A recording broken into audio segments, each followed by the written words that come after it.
Le village de Beylerbeyi n'est situé qu'à quelques centaines de mètres de la frontière avec la Syrie. C'est là que s'est déroulée l'attaque des djihadistes qui a coûté cette semaine la vie à un soldat turc.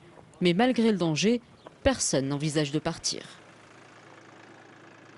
Où voulez-vous que j'aille? Je préférerais me battre plutôt qu'abandonner mes terres. Hors de question de partir. Cela fait plus d'un an que le groupe État islamique contrôle le côté syrien de cette frontière. Les passages des djihadistes étaient ici réguliers, nous racontent ces villageois, et ils refusent d'imaginer que les autorités n'étaient pas au courant de ces activités. Les djihadistes étaient amenés jusqu'ici en taxi par des chauffeurs qui se chargeaient de les faire passer de l'autre côté.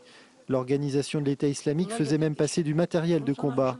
Ils communiquaient des deux côtés de la frontière avec des talkie-walkie. Même du matériel? Même du matériel. Les hommes de l'État islamique passent tout le temps par là. Même discours à 5 km de là, dans la bourgade de Heybeli. Ici, nous explique-t-on, tout le monde était au courant des activités du groupe État islamique. Et pour se boucher, la situation allait forcément dégénérer.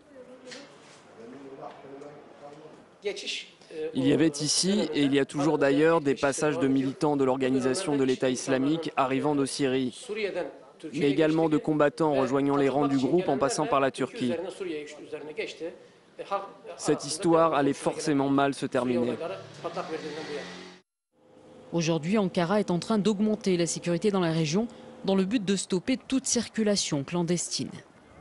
Mais ce que craint la population locale ici à la frontière entre la Turquie et la Syrie, c'est que l'organisation État islamique décide de mener de nouvelles attaques pour forcer le passage de ces djihadistes qui arrivent notamment